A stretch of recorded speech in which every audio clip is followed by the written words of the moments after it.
Engineer Mustafa Anwar, Vice Chairman, Islami Bank Bangladesh Limited. A.K. Azad, President, FBCCI. And Habibur Rahman Milan, an eminent journalist.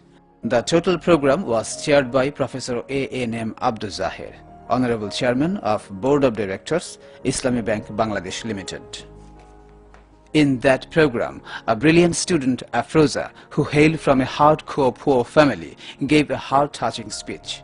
The august gathering could hardly control their tears while listening to her. Afroza is the representative of that class of students in Bangladesh who are struggling incessantly to earn a living as well as to earn education. A vivid picture of underprivileged people living in the remote areas has been depicted in her speech. আসসালামু আলাইকুম সকল সম্মানিত সুধীবৃন্দকে আমি আমার সালাম জানাচ্ছি। একটা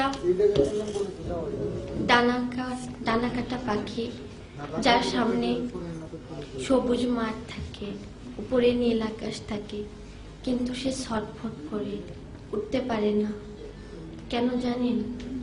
তার পাখাটা বাঁধা থাকে। প্রচন্ড মনোবল থাকা সত্ত্বেও যে পাখা মেলে উঠতে পারে না, যার পাখা দুটো স্থবির হয়ে থাকে শুধু একটু সাহায্যের হাত বাড়ানোর জন্য। পাখিটার একটু সাহায্যের প্রয়োজন, পাখিটার একটু সহানুভূতির প্রয়োজন। আজকে এখানে অনেক এরকম ডানাকাটা পাখি আমরা রয়েছি যাদের পাখাগুলো কাটা। আমাদের মনোবল দরকার, আমাদের পাশে কারো দাঁড়ানোর প্রয়োজন।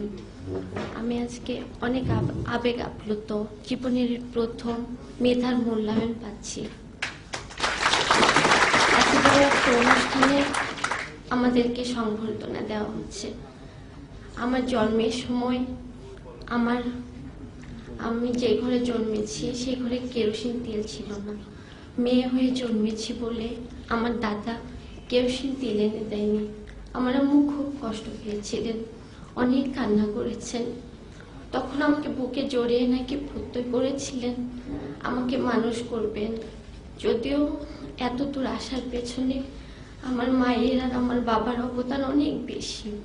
শুধুমাত্র কোনো জমি জমা ছিল না, কিছুই ছিল না, শুধুমাত্র তাদের মনোবলের উপর ভিত্তি করে এত দূর আসতে পেরেছি। ঢাকা ভার্সিটিতে চান্স পাওয়ার পরেও আমাকে চিন্তা করতে হয়েছে আমি ওখানে পড়তে পারবো কিনা। আম্মুকে বারবার বলেছি, আম্মু আমি ওখানে পড়তে পারবো তো। আরেকবার চিন্তা করেছি যে রংপুর ইউনিভার্সিটিতে ভর্তি হবো কিনা। অনেক স্বপ্ন, ঢাকা ভার্সিটিতে ভর্তি হবো। আমি যে এখানে পড়তে আসবো, ভাড়াটা পর্যন্ত জোগাড় করা, রাত্রে চিন্তা করতাম যে আমি ভাইবা দিতে চাইতে পারবো তো, ভর্তি হতে চাইতে পারবো তো। আমাদের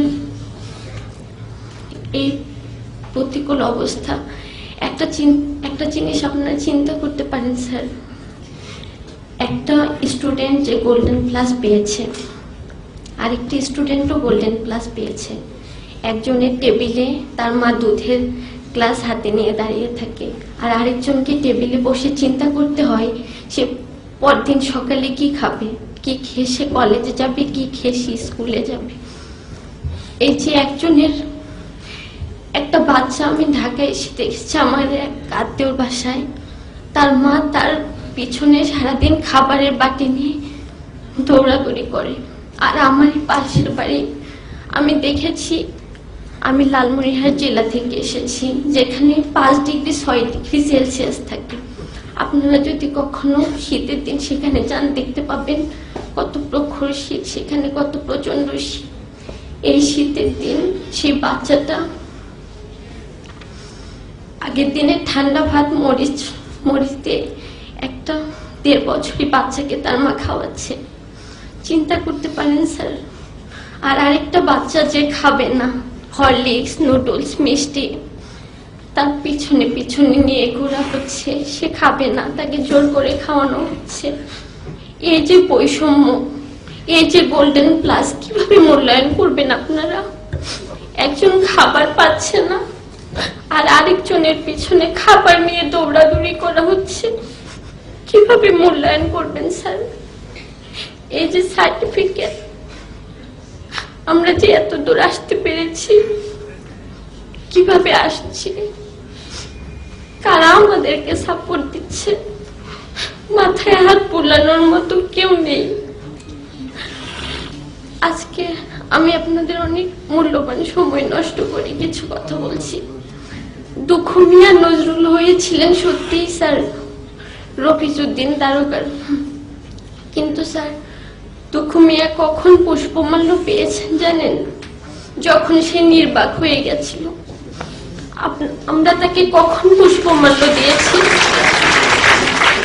কি পেয়েছেন তিনি? পুষ্পমাল্য তিনি কখন পেয়েছেন? তার যখন পুষ্পমাল্য পেলে তার ভালো লাগতো, তার অনুভূতি সে জানাতে পারত, তখন আমরা তাকে কারাগারে রেখেছি, তখন তিনি কারাবাস পেয়েছেন। আর আমরা যখন তাকে পুষ্পমাল্য দিয়েছি তখন তিনি স্থবির হয়ে গেছেন। তখন আর তিনি কিছু বলতে পারেননি, কিছু পেয়ে যাননি, কিছুই চিকিৎসা কোনো কিছুই তিনি পাননি। সেই দুঃখ মিয়া, সেই কাজী নজরুল ইসলাম, আমরা কাজী নজরুল ইসলামের মতো হতে চাই স্যার, কিন্তু দুঃখ মিয়ার মতো কষ্ট পেতে চাই না। পুষ্পমাল্য আমরা নির্বাক হয়ে পেতে চাই না। আপনারা আমাদেরকে পুষ্পমাল্যটা আমাদের যখন পাওয়া উচিত, যখন পেলে আমরা আমাদের অনুভূতি এরকম মনে জানাতে পারবো, এরকম এক ফোঁটা অশ্রু ফেলতে পারবো সবাই মিলে, তখন আপনারা আমাদের পুষ্পমাল্যটা দিয়েন। আমাদের সবারই দায়িত্ব আছে। ইসলামী ব্যাংক, বাংলাদেশে তো অনেক ব্যাংক আছে, কত বিত্তশালী মানুষ আছে, কত কোটিপতির আছে, কেউ তো এগিয়ে আসে না। এরকম একটা ব্যাংক আমাদের জন্য এগিয়ে আসছে। আমি তাদের প্রতি আন্তরিকভাবে কৃতজ্ঞতা প্রকাশ করছি। তারা আমাদের পাশে এসে দাঁড়িয়েছেন, উষ্ণতারা হাত বাড়িয়ে দিয়েছেন, একটা ডানাকাটা পাখিকে আকাশে উড়বার স্বপ্ন দেখিয়েছেন। আপনারা আমাদের স্বপ্নের সাথী হয়ে দাঁড়িয়েছেন। আজকে যদি এখানে এই অনুষ্ঠানটা কোনো সংবাদ মাধ্যমে প্রচারিত হয়, আমি বলতে চাইব, সমাজের বিত্তশালী মানুষ আপনারা একটু এগিয়ে আসবেন। আপনাদের বাচ্চার এত বহুমূল্য খেলনা কিনে না দিয়ে একটা ছোট্ট বাচ্চার এক বেলার অন্ন সংস্থান হতে পারে, এটা একটু চিন্তা করবেন। আমরা যখন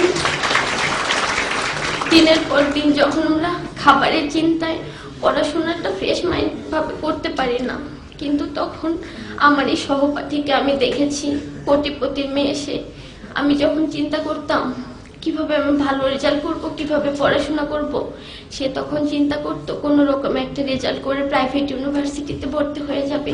কিন্তু আমি চিন্তা করতাম যে আদৌ আমি ইউনিভার্সিটি পর্যন্ত যাইতে পারবো কিনা, আমার ইউনিভার্সিটি পর্যন্ত যাওয়ার সক্ষমতা থাকবে কিনা। কিন্তু সে চিন্তা করতো প্রাইভেট ইউনিভার্সিটিতে ভর্তি হওয়ার। এই যে বৈষম্যটা, এই যে তফাৎটা, আমরা বের হয়ে কি দেখবো, কি পাবো আমরা? আমাদেরকে কে স্বপ্ন দেখাবে? আমি আবারও ইসলামী ব্যাংক কর্তৃপক্ষকে আন্তরিকভাবে ধন্যবাদ জানাচ্ছি তাদের এই মহৎ উদ্যোগের জন্য। স্যার, আমি দুঃখিত আপনাদের অনেক মূল্যবান সময় নষ্ট করছি। ধন্যবাদ সবাইকে। আসসালামু আলাইকুম। Such rare talents like Afroza are scattered far and wide of this country. If we can extend a helping hand to them, of course they will contribute to the development of the country as well as to the Muslim Ummah.